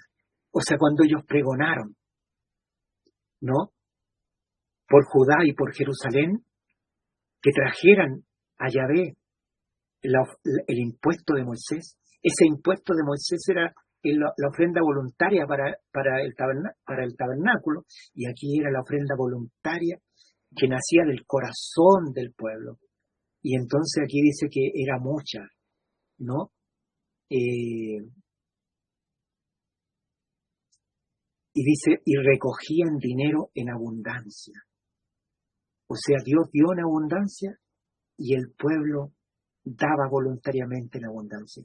Y el rey y Joiada lo entregaban a los que hacían la obra del servicio de la casa de Yahvé. O sea, el rey y el sacerdote estaban de acuerdo que ese dinero era para que la casa quedara en buenos términos. Y contrataron canteros y ebanistas para restaurar la casa de Yahvé, así como artífices de hierro y bronce para reparar la casa de Yahvé. ¿No? Artesanos son los artífices. Trabajaron, versículo 13, trabajaron pues los encargados de la obra, y la restauración progresó por su mano. Y devolvieron así a la casa de Dios a su antigua condición y la consolidaron. O sea, la casa quedó como nuevecita, o sea, tal como la entregó Salomón. Miren qué obra, hermanos. Tiene que haber sido un trabajo tremendo, ¿no? Para llegar a los mismos estándares, porque el templo era una de las maravillas antiguas, hermano. Era una maravilla lo que Dios hizo ahí en el templo. Dice su antigua condición, y la consolidaron. ¿Cómo la consolidaron? Que el culto volvió a ser glorioso. Cuando hubieron terminado, hermano, la casa de Dios, la iglesia, es ahí donde el Señor debe recibir la adoración. Es por eso que Él quiere que sea restaurado el Evangelio, no el Evangelio de la carne, donde el hombre trata de llegar a Dios con versículos bíblicos, hermano, donde cree que por la sabiduría, por cualquier otra cosa puede llegar a Dios. Hermano, el Evangelio es que Dios ha llegado a nosotros, y eso tiene que ser restaurado. Y cuando eso es restaurado, la casa empieza a adorar y los siervos empiezan a servir, ¿no? Se consolida, la iglesia se consolida. Hermanos, cuando la iglesia se restaura el Evangelio de Dios, y el Evangelio de Dios es la religión del Espíritu. Lo otro es humano y carnal. Cuando, versículo 14, cuando hubieron terminado, presentaron ante el rey y Joiada el resto de la plata, e hicieron con ella utensilios para la casa de Yahvé, objetos para el servicio y para los holocaustos, cucharas y otros objetos de oro y de plata. Y todos los días de Joiada se ofrecieron holocaustos continuamente en la casa de Yahvé. O sea, miren, hermanos, lo que sigue después de restaurar el Evangelio. Esto es algo que se ha restaurado, hermanos, porque el Evangelio de la carne es un Evangelio que hoy día gobierna en muchas partes, donde los hombres tratan de llegar a Dios con versículos bíblicos, con Biblia en mano, el esfuerzo humano para llegar a Dios, donde se te carga de que tienes que hacer tales y tales cosas. En cambio, hermanos, el Evangelio es Dios que ha llegado, Dios ha llegado a ti. Eso es el Evangelio. Y eso tiene que ser restaurado primero entre nosotros, hermano. Esto es lo que nosotros tenemos que hablar entre nosotros. Nosotros tenemos que hablar que Dios ha llegado a mí. ¿Cómo ha llegado? Con su sangre derramada en la cruz, con su cuerpo lacerado en el Calvario, con su espíritu que ha venido a mi corazón y con mis ojos puestos en aquel que graciosamente ha venido a mi vida, debiendo yo haber merecido la muerte, o mereciendo en mi camino, mi caminar cristiano, haber sido desechado por Dios, y no sirve. ¿Mm? Tenía tanta confianza en Él, pero ahora ya su amor no puede menguar. Gloria a Dios, su amor es eterno. Gloria al Señor. Esto es lo que el Señor en este tiempo, hermanos amados, quiere restaurar. Quiere restaurar el culto a Dios basado en la gracia de Dios. Quiere restaurar la santidad basada en el término del pecado y la santificación por Cristo. Quiere restaurar, hermanos, el conocimiento que tenemos de Dios en virtud del Espíritu que nos posee, que tenemos. Y quiere restaurar los servicios que solamente se pueden llevar a cabo por amor a Cristo y nada más. Yo amo al Señor y Él me ama a mí. Yo amo al Señor y Él me ama a mí. Y yo le amo porque antes que yo lo amara, Él me amó. Jesús es el amado. Nunca podrás saber que Jesús es el amado si no conoces el Evangelio de Dios. Cada vez que tú quieres llegar a Dios, nunca vas a poder amar a Jesucristo. Pero cuando tú estás en el Evangelio de la gracia de Dios, o sea, del Espíritu, verás cómo el amor de Dios se ha derramado, que Dios ha llegado a ti. No que tú llegaste a Dios y ahora tienes que hacer esto, lo otro, tienes que cumplir. No, hermano, el cumplir viene como fruto de haber recibido las abundantes riquezas de su gracia. Se restauraron los utensilios, hermanos. El Señor quiere restaurar su casa con el Evangelio para luego restaurar los objetos de plata. Y esos objetos de plata, de oro, son ustedes, hermanos. Es el que habla. Somos útiles en la casa de Dios. En la religiosidad no somos útiles. En un evangelio centrado en el hombre no somos útiles. Somos solo instrumentos de sistemas perversos. Gloria a Dios. Versículo 15. Pero Joiada envejeció y murió saciado de días. Era de 130 años cuando murió. Miren la información que nos da. Tenía 130 años. Y lo sepultaron con los reyes en la ciudad de David, por cuanto había hecho mucho bien a Israel y respecto a Dios y a su casa. Hasta ahí todo impecable, hermano. El héroe era Joiada, un hombre de Dios. Había preservado el reino, había preservado la descendencia del Mesías y había hecho permanecer al rey todo el tiempo que vivió temeroso de Dios. Pero el versículo 17 empieza con un pero. Pero. Miren, los peros en la Biblia son gloriosos o son todo lo contrario. Aquí dice, pero después de la muerte de Joiada, los príncipes de Judá fueron y se inclinaron ante el rey y el rey los escuchó. ¿Qué escuchaba antes el rey? A Joiada. O sea, escuchaba a Dios a través del sacerdote Joiada. Pero ahora miren lo que escuchó Joás. Escuchó a sus compañeros. O sea, a aquellos con los cuales se había criado.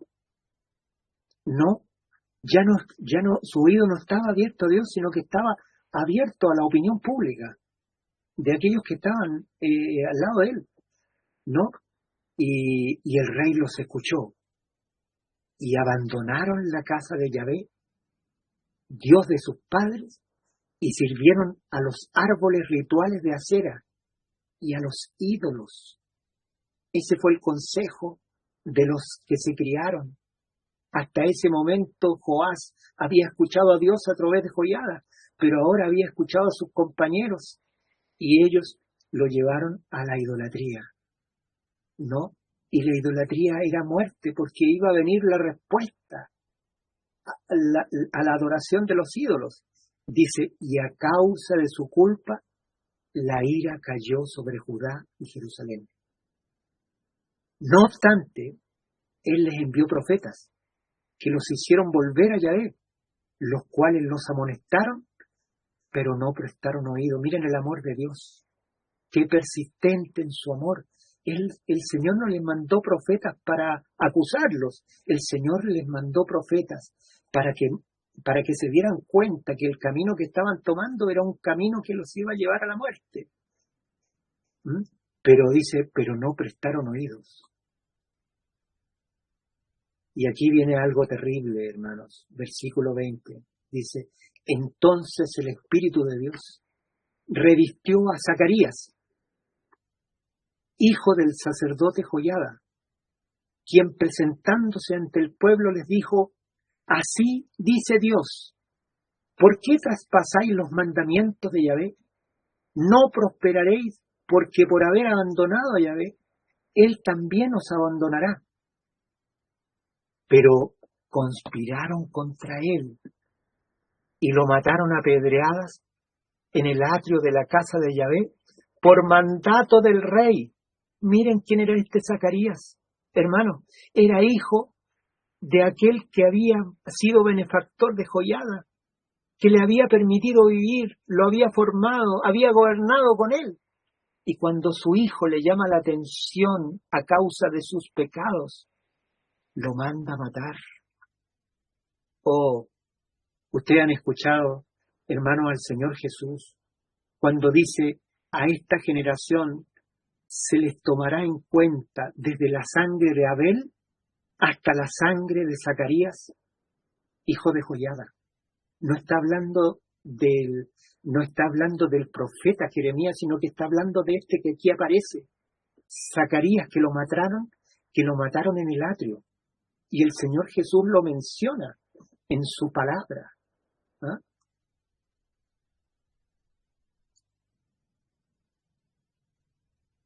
Gloria al Señor, como el Espíritu Santo nos va mostrando la Escritura y está mostrando esto que está impreso. Y miren, y dice, así el rey Joás, versículo 22, no se acordó de la piedad que su padre Joiada había tenido con él. Miren la decadencia, hermano. No se acordó de la piedad, no se acordó que le había enseñado a ser piadoso, a tener a Dios. Mató al hijo del sacerdote, que también era sacerdote, ¿no? Era de la descendencia de Aarón. Sino que asesinó a su hijo, quien al morir exclamó, miren, Zacarías tuvo unas últimas palabras, como las palabras del diácono. Él dijo, perdónales porque no saben lo que hacen. Pero aquí Zacarías dijo, Yahvé lo vea y lo demande. Miren lo que dijo Zacarías, Yahvé lo vea y lo demande. Así como Yahvé había visto a Acab y a Jezabel cuando mataron al dueño de la finca y a sus hijos para quedarse con el campo. Así Zacarías dijo que Yahvé lo vea y lo demande. Y lo que sigue para adelante es exactamente lo que dijo Zacarías. Y sucedió que al cabo de un año subió contra él un ejército de Siria, y llegaron a Judá y a Jerusalén, y exterminaron a todos los príncipes de entre el pueblo. Y enviaron todo su despojo al rey de Damasco, o sea, todas las riquezas que le quitaron, pero miren quiénes fueron los que murieron. Los que tuvieron al oído de Joás. ¿Se fijan? El consejo que lo apartó del Dios vivo para llevarlo a adorar a dioses falsos ajenos a la idolatría. Levantó Dios al ejército sirio y mató a los príncipes de Israel. Y aunque el ejército de Siria había subido con pocos hombres, Yahvé, miren, No fue la fuerza de los sirios. Dice, Yahvé entregó a un gran ejército en su mano, por cuanto habían abandonado a Yahvé, el Dios de sus padres. Así ejecutaron el juicio contra Joás. Yahvé lo vea y lo demande. Aquí lo está demandando, pero este juicio no llegó hasta aquí. Dice, cuando se apartaron de él, dejándolo con muchos sufrimientos, sus propios siervos conspiraron contra él por la sangre de los hijos del sacerdote Joiada. Y lo hirieron en su lecho y murió. Conspiraron contra él, mire lo que dice, por la sangre de los hijos del sacerdote Joiada. Quiere decir que no solo mató a Zacarías. Hermanos, Joás mató a todos los hijos de aquel que había sido un padre para él. Pero Dios lo demandó y sus siervos cercanos que le servían lo mataron en su lecho.